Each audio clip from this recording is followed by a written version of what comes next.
역대하 7장 14절 말씀입니다.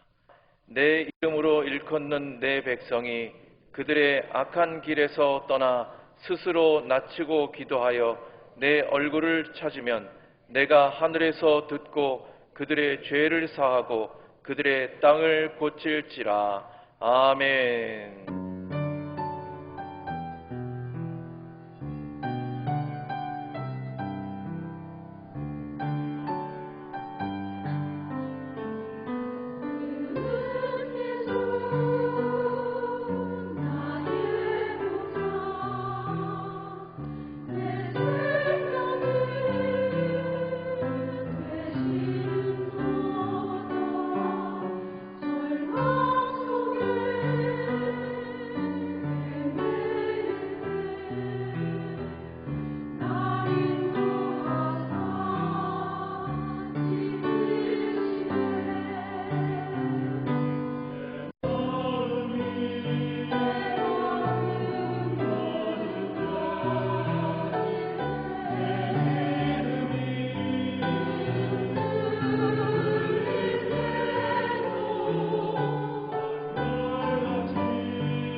떠나서 겸손히 기도하면 회복됩니다. 다시 한번요. 떠나서 겸손히 기도하면 회복됩니다. 이 자리에 살아계신 하나님 아버지가 함께 하심을 믿으시면 아멘 하십시다. 오늘 거룩한 성전에 찾아오신 예배하는 사랑하는 성도들에게 하나님의 구원의 은총과 사랑의 손길과 성령님의 임재가 충만하기를 주의 이름으로 축복합니다. 오늘 본문 말씀 사실 우리는 11절 말씀부터 16절까지 함께 읽어야 됩니다만 그러나 14절만 읽었습니다. 요약하면 그렇습니다. 11절은 솔로몬이 하나님의 거룩한 성전을 다 완공하고 완공도 완공함으로 양대 건축 사업을 그 마음에 계획한 대로 완료하였음을 언급하고 있습니다. 그래서 11절 같이 읽어볼까요? 시작. 솔로몬이 여호와의 전과 왕궁 건축을 마치고 솔로몬의 심중에 여호와의 전과 자기의 궁궐에 그가 이루고자 한 것을 다 형통하게 이루니라. 이렇게 언급하면서 12절부터 16절까지는 하나님께서 솔로몬에게 나타나셨어요. 솔로몬에게 나타나시어서 솔로몬의 성전을 당신의 처소로 연락을 하셨음을 말씀하시면서 축복하시는 사실을 언급하고 있습니다.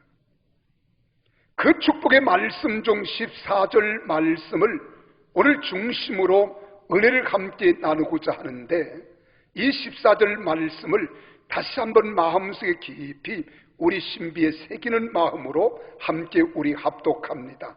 시작. 내 이름으로 일컫는 내 백성이 그들의 악한 길에서 떠나 스스로 낮추고 기도하여 내 얼굴을 찾으면 내가 하늘에서 듣고 그들의 죄를 사하고 그들의 땅을 고칠지라. 할렐루야. 여기서 그렇게 말합니다. 그들의 죄를 사하고 그들의 땅을 고칠지라, 이렇게 말해요. 이것을 원문 그대로 직역하면은 내가 그들의 죄를 용서하고 그들의 땅을 고칠 것이다, 이 말입니다. 여기 사한다, 사하고라는 말은 에슬라흐라는 말이에요. 에슬라흐라는 말은 사면하다, 용서해준다, 이 말이에요. 사면하다, 용서하다. 근데 고칠지라 하는 말은 에파즈라는 말이에요. 에파즈, 치료하겠다는 거예요. 회복해주겠다는 거예요. 그러니까 땅을 고친다고 하는 말은 땅을 회복시켜 주시겠다는 의미입니다. 그러니까 하나님의 사람의 죄에 대한 용서가 땅을 회복으로 나타난다는 거예요. 환경을 회복해 주시겠다는 거예요. 상황을 하나님께서 순탄하게 해 주시겠다는 거예요. 한편 이 말씀을 우리가 가만히 묵상해 보면은 오늘날 환경 문제에 대한 하나의 실마리를 여기서 제공해 주고 있습니다. 사람과 땅, 사람과 환경, 밀접한 관계가 있다는 것을 보여주잖아요. 사실 우리가 구약성경 창세기 1장, 2장, 3장에 보면은 태초에 하나님이 천지를 창조하시고 에덴 동산의 아담과 하와를 거기 머물며 살게 하셨습니다. 근데 아담과 하와가 범죄하자 땅도 같이 저주를 받았던 것을 생각하면 우리가 쉽게 이해할 수가 있습니다.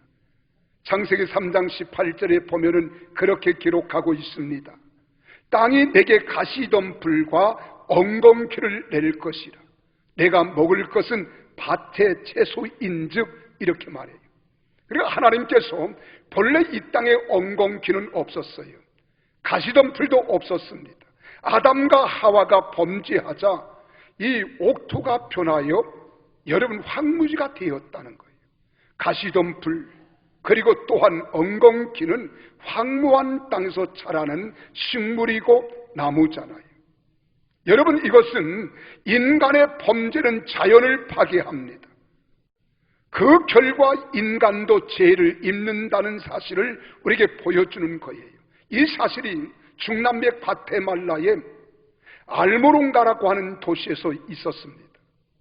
여러분, 이 알모롱가는 약 2만 명의 주민이 살고 있는 작은 읍과 같은 도시예요. 여기에는 알코올 중독, 싸움이 빈번하고 깡패들이 기승을 부리고 얼마나 범죄가 많은지 술집이 엄청나게 많았어요.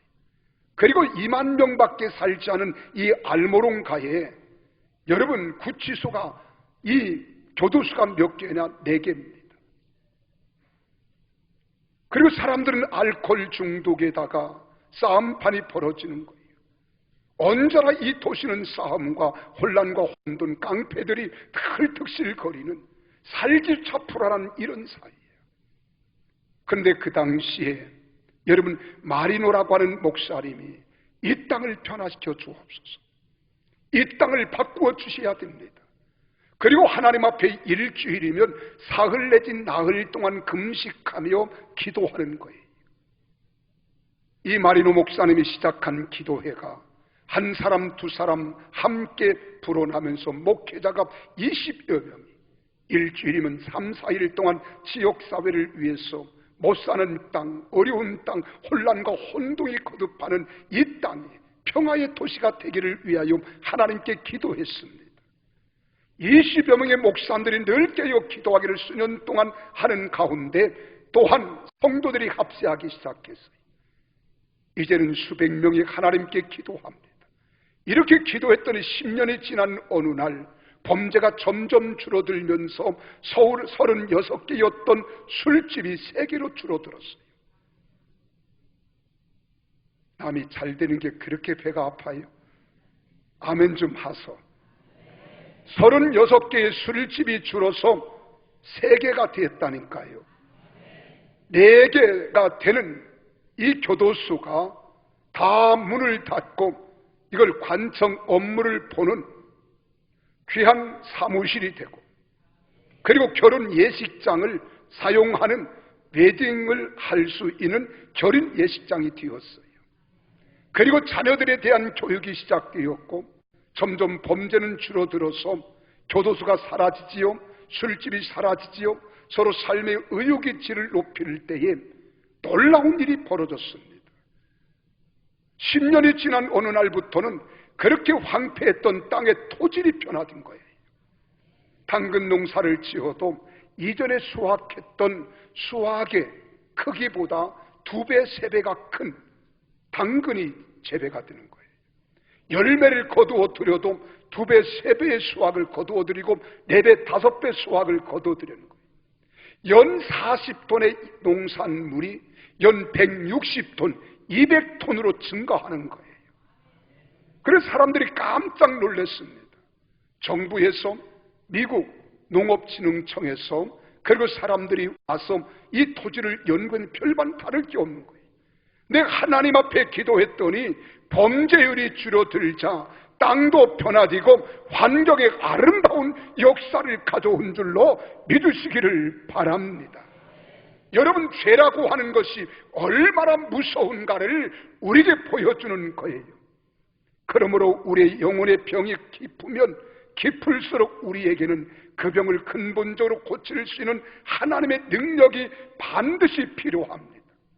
그렇다면 하나님께서 어떻게 우리의 죄를 사하시고 우리의 병든 영혼과 자연과 환경과 모든 역사를 회복시킬 수 있을까 하는 거예요. 그 첫째가 뭐냐? 그 악한 길에서 떠나라는 거예요. 따라합시다. 그 악한 길에서 떠나라. 그 하니까 극한 이게 아니라 그 악한 길에서 떠나라는 거예요. 여러분, 본문 말씀을 보면은 먼저 뭐라고 말씀하느냐? 내 마음으로 일컫는 내 백성이 그들의 악한 길에서 떠나라고 말하고 있잖아요. 이것이 우리가 세상을 살아가는 동안의 최우선의 조건이라는 겁니다. 영적 회복을 위해서 우리는 가장 먼저 악한 길에서 떠나야 하는 거예요. 여기서 주목해야 할 것은 이 일이 기도보다 먼저 나오고 있다는 겁니다. 하나님은 늘 우리를 고치시기를 원하십니다. 우리가 변화되기를 원하십니다. 새 사람 되기를 원하십니다. 이 땅에 복 주시기를 원하십니다. 그런데 우리도 고쳐달라고 하나님께 기도하잖아요. 하나님께 부르짖잖아요. 그러나 하나님의 고치시는 역사가 왜 일어나지 않습니까? 하나님의 기적이 왜 나타나지 않습니까? 하나님은 돌아가신 하나님이신가요? 우리와 상관이 없는 무감각하신 하나님이신가요?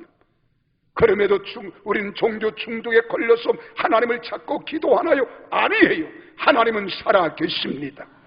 하나님은 위대하십니다.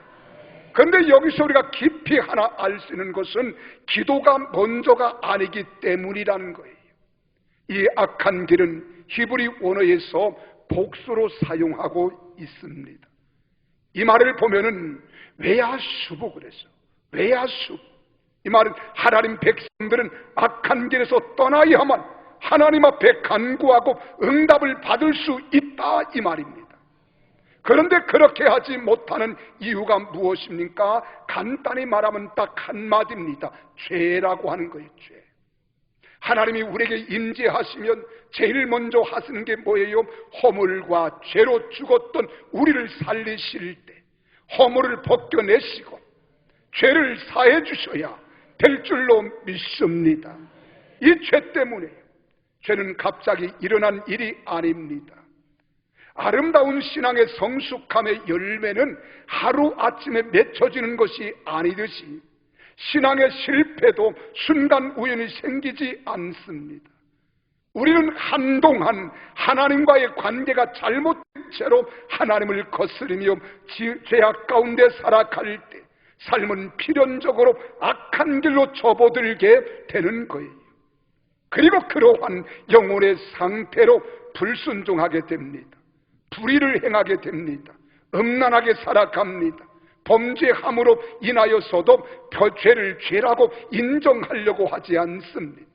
이러한 삶을 살아가는 열매를 맺는 거예요.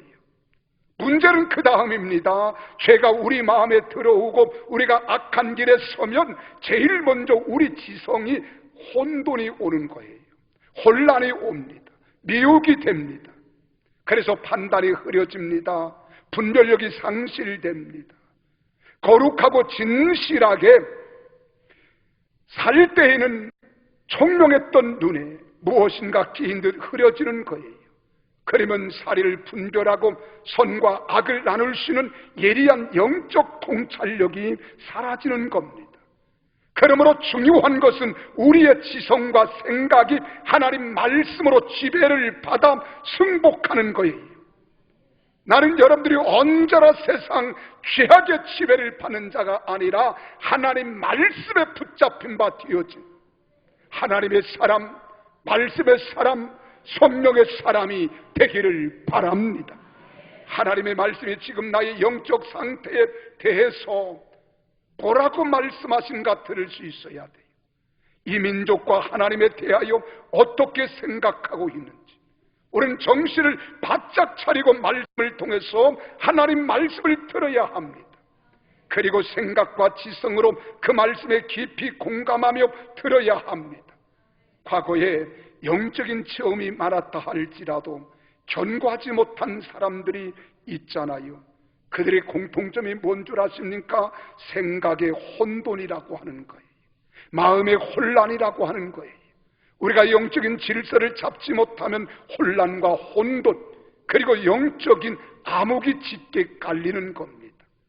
신앙이 견고한 사람들은 체험도 있고 하나님 말씀도 듣고 생각도 하고 판단도 합니다.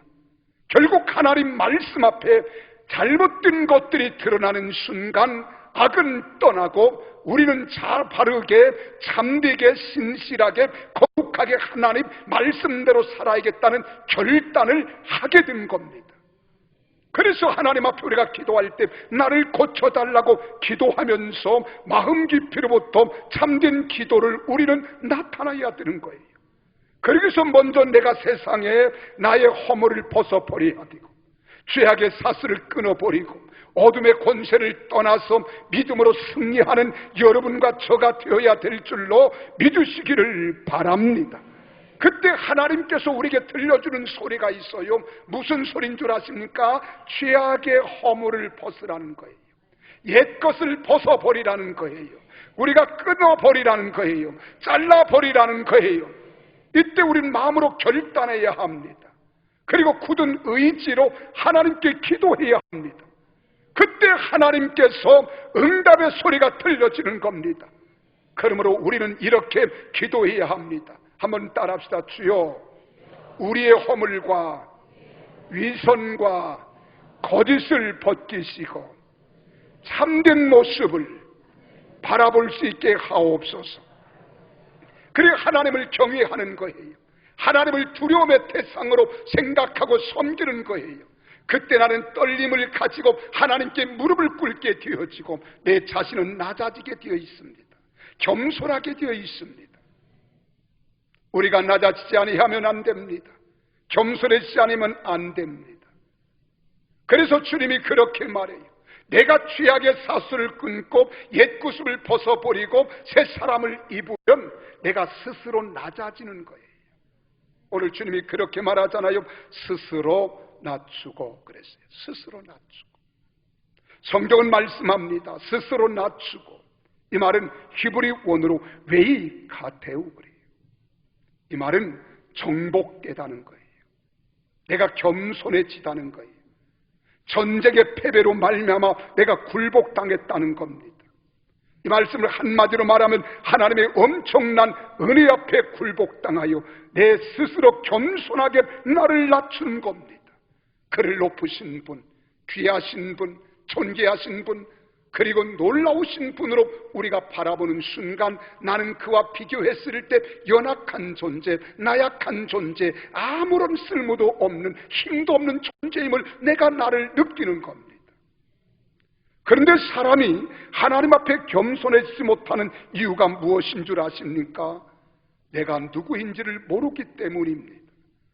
자기를 파악하면 하나님 앞에 자신을 싸고 있는 껍데기를 주장하지 못하는데 나를 모르는 거예요.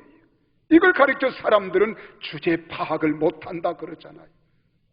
그러면 이렇게 고백할 수밖에 없습니다. 뭐라고 고백합니까? 나는 뭐든지 할 수 있다는 거예요. 자신 있다는 거예요. 그리고 거만해집니다. 교만해집니다. 자만해지는 거예요. 어깨를 으쓱거리는 거예요. 고개를 빳빳이 듭니다. 하나님 앞에 나는 죄인이 아니라 나는 당당하다는 거예요. 얼마나 교만입니까? 성경에 말합니다. 이 세상에 의인은 없나니 하나도 없으며 모든 사람이 죄를 범하였으며 하나님 영광에 이르지 못하는 주님 앞에 설 수 없는 죄인은 내가 뭐가 그렇게 당당합니까? 그건 자기 주제를 모르는 거예요. 분수를 모르는 거예요. 자기 처지를 모르는 거예요. 내가 누구인지를 모르는 겁니다. 성경에 그런 모습이 나와요. 베드로가 밤새껏 고기를 잡았습니다. 그런데 한 마리도 잡지 못했잖아요. 그리고 이제는 날이 훤하게 동력이 떠오르자 이제 날이 밝으면 고기를 잡을 수 없다는 것을 알고 밤새도록 수고를 뒤로 한 채 그물을 씻고 있었어요. 예수님이 거기에 나타나셨어요. 예수님 말씀을 묻습니다. 그래 너는 얼마나 고기를 잡았느냐? 그랬더니 밤새껏 그물을 내렸지만은 한 마리도 잡지 못하였나이다. 인생의 실패자입니다. 그리고 예수님께서 말씀을 전하시고 얼마가 지난 후에 베드로에게 그렇게 말합니다. 베드로야, 깊은 데로 가서 그물을 던져라. 그때 여기 베드로가 이렇게 말할 수 있었잖아요. 주님, 나는 여기서 잔뼈가 굵은 사람이에요. 지금 내 나이가 몇인 줄 아십니까? 나는 어업에 종사하는 어부입니다. 내가 이 지역은 훤히 잘 압니다. 어디에 고기가 있고 어디에 고기가 없다는 것도 알아요. 이 대낮에 깊은 곳에 무슨 고기가 있습니까? 그리고 반문할 수 있지만은 여기 베드로가 그렇게 말합니다. 내가 밤새껏 수고하여 한 마리도 낚지 못했지만은 말씀에 의지하여 내가 그물을 내리리이다. 그리고 그물을 내렸더니요, 밤새껏 수고했을 때에는 한 마리도 잡지 못했던 베드로, 얼마나 고기가 많이 잡혔던지 그물이 찢어진지라. 할렐루야. 너무나 감사하잖아요. 그래서 자기가 감당할 수 없어 다른 친구들을 부르며 나와서 우리를 좀 도우라는 거예요. 내 배도 가득히 채우고 다른 배도 가득히 채웠습니다. 그때 베드로가 고백한 게 뭔 줄 아십니까? 주여, 나를 떠나소서. 나는 죄인이로소이다는 거예요. 나는 죄인이로소이다. 자기 자신을 알게 된 겁니다. 자기를 고백한 거예요. 여러분, 우리가 이 땅에 살아가면서도 마찬가지입니다. 지금 우리는 어떻게 생각하고 있습니까? 아직도 나는 나의 힘과 나의 능력과 나의 의지와 나의 지혜와 나의 경험 등으로 아직도 내가 무엇이든 할 수 있다고 생각하지는 않습니까? 나는 조금 실패했을 뿐이지 기회가 되면 얼마든지 나는 할 수 있어. 기회만 주어줘 봐. 나 할 수 있어. 이러고 주님 앞에 기도하기보다는 어떻게 하면 내가 할 수 있을까 방법을 찾습니다. 이게 지혜로운 것 같지만 세상 사람은 그리할 수 있어도 우리 믿음의 사람들은 그리하면 안 됩니다. 왜 하나님께서 나를 실패케 했으며 나를 연약하게 하고 나를 이런 흑암의 구렁텅이에 몰아넣었을까? 하나님의 뜻을 발견하면 하나님께서 나와 함께 하심을 믿는 순간 나는 나약한 존재, 연약한 존재, 할 수 없는 존재, 이 존재임을 깨닫게 되는 거예요. 그리고 주님 앞에 무릎을 꿇습니다. 주님 앞에 기도를 올리기 시작합니다. 그분의 도움을 구합니다. 주님, 나를 도와주옵소서. 그렇지 않고 우리가 주여 도와주세요, 도와주세요 아무리 그렇게 한들 주님은 말씀합니다. 애야, 네가 어찌하여 부르짖느냐? 먼저 네가 해야 할 것이 있다. 악한 길에서 떠나라. 너의 심령이 낮아지기를 원한다는 거예요. 겸손해지기를 원한다는 거예요. 나에게 굴복되기를 원한다는 거예요. 그리고 주님 앞에 납작 엎드려 낮아지면 그때 주님이 나의 연약함을 보시고 강하게 하시는 거예요. 절망하는 자들의 소망을 주시는 거예요. 할 수 없다 하는 자들에게 주님의 능력으로 할 수 있는 권세를 주시는 줄 믿습니다. 우리는 진정으로 자신에 대한 모든 기대를 포기해야 할 줄 압니다. 그리고 하나님이 붙잡아 주시고 나를 세워주시고 나를 고쳐주시고 열어주셔야 할 가치조차 없는 인생이라는 인식의 눈을 떠야 하는 거예요. 그때 비로소 우리는 겸비해질 것이고 낮아질 것이고 새로운 소망을 품을 수 있게 되어질 때 우리는 주님 앞에 쓰임받는 그릇, 주님의 손에 붙잡힌 받은 하나님의 사람이 될 줄로 믿으시기를 바랍니다.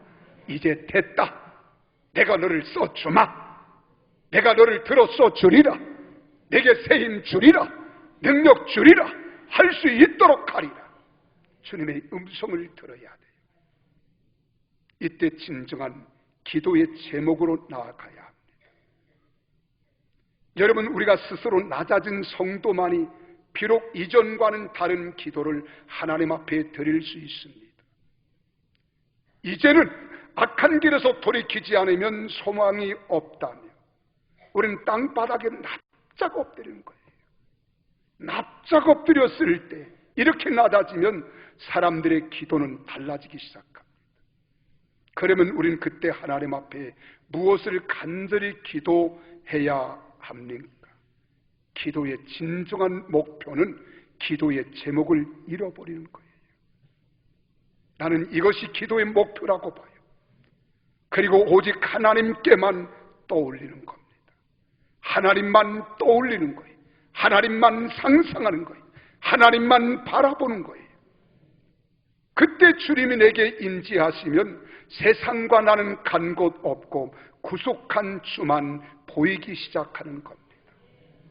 그때 내 마음에 평안이 찾아와요. 말로 다 평안할 수 없는 은혜가 임합니다. 하나님의 성령으로 기름 부어주시는 거예요. 그때 주님의 은혜를 경험할 때 이것이 나의 간증입니다. 이것이 나의 찬송입니다. 우리가 고백하는 거예요. 우리가 찬송할 때 그런 찬송 있잖아요. 288장에 보면 주 안에 기쁨 누림으로 마음의 풍랑이 잔잔하니 세상과 나는 간 것 없고 구속한 주만 보이도다. 이것이 나의 간증이요 이것이 나의 찬송일세. 나 사는 동안 끊임없이 구주를 찬송하리로다. 우리 함께 불러볼까요? 같이 함께 부릅니다. 주 안에 기쁨 누림으로 마음의 풍랑이 주님이 임재하시면 세상과 나는 간 곳 없고 구속한 주만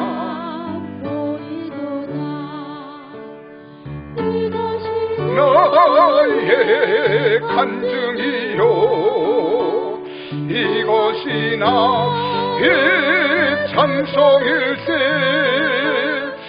나 사는 동안 끊임없이 구주를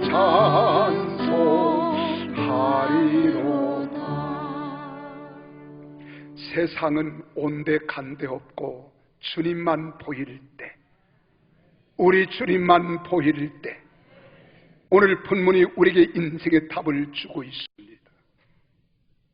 그때에 기도하여 내 얼굴을 구하면 이렇게 말합니다. 스스로 낮아진 사람의 기도를 들어보십시오. 뭐라고 기도한다고요? 주 여호와여, 우리에게 필요한 것은 무엇 때문에 무엇이 아닙니다. 당신이 우리를 향하여 얼굴빛을 비추사 당신의 눈길이 내게서 떠나지 않게 하옵소서. 당신의 눈빛이 나를 향하여 주목하소서. 이보다 더 귀한 기도가 어디 있겠습니까? 이런 기도가 스스로 낮아진 겸손한 소수의 사람들의 기도입니다. 여러분, 이렇게 자기를 낮추고 기도하고 있습니까? 아니면 그렇게 기도하지 못하는 이유가 도대체 어디에 있습니까? 우리가 소리를 지른다고 모두 깊은 기도의 세계로 들어갑니까? 우리가 조용히 기도한다고 영적 세계를 경험하십니까? 여러분, 부르짖어도 딴 생각을 할 수 있어요. 엎드려 조용히 묵상을 하면서 기도한다 할지라도 우리는 졸 수 있습니다. 그러나 진정으로 하나님의 얼굴을 구할 때만이 하나님이 우리를 고쳐주시는 거예요. 하나님이 변화시켜 주십니다. 하나님이 회복시켜 주십니다. 하나님이 새롭게 하실 줄 믿으시기를 바랍니다. 그러므로 기도할 때에, 찬양할 때, 예배할 때 주님의 얼굴을 뵙기를 바랍니다.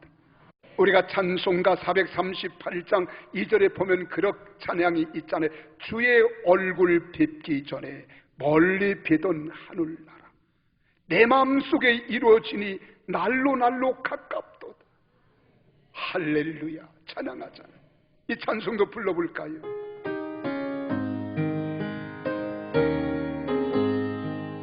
주의 얼굴 뵙기 전에 멀리 배서 하늘나라 내 마음속에 이루어지니 내 마음속에 이루어지니 날로 날로 가깝도다.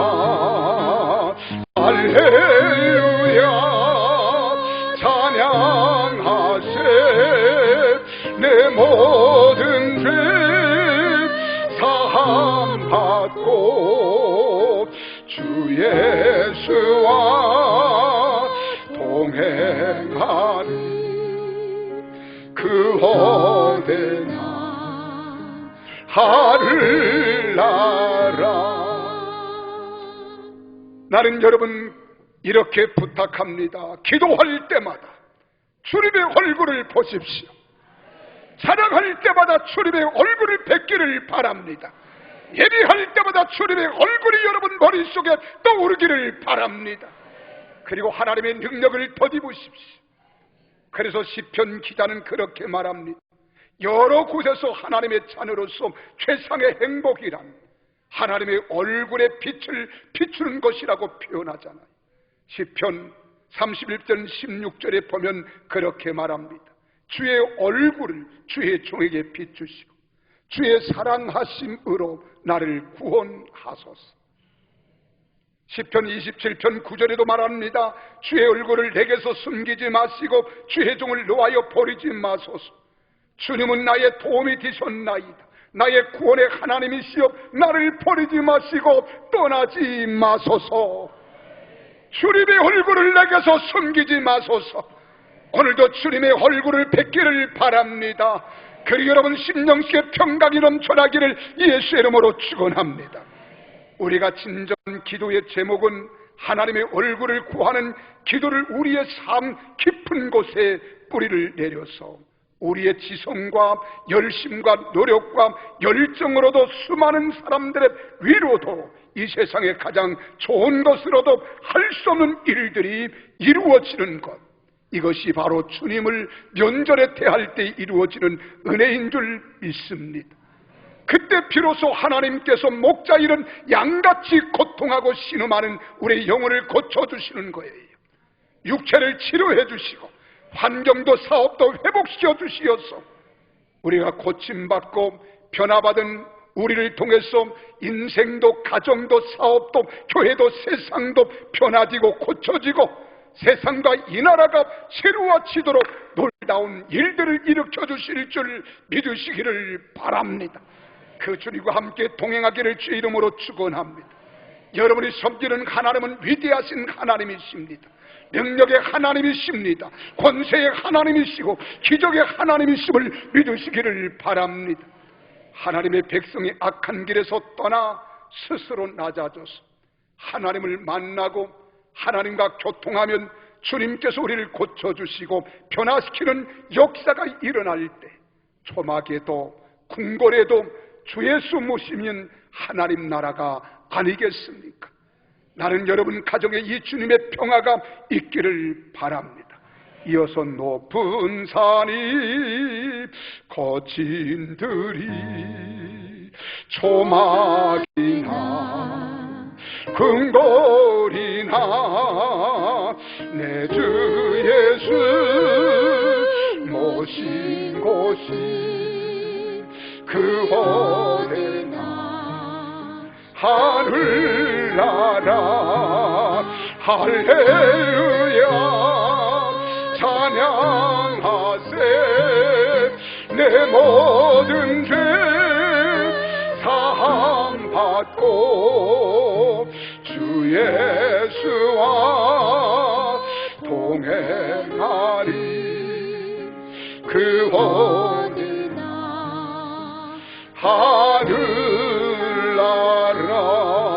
하늘나라. 주님이 함께 하시면 초막도 좋습니다. 궁궐도 좋습니다. 산에도 들에도 좋습니다. 우리 주님과 함께하는 자들이 되어야 될 줄로 믿습니다. 이러한 사람은 눈길이 달라집니다.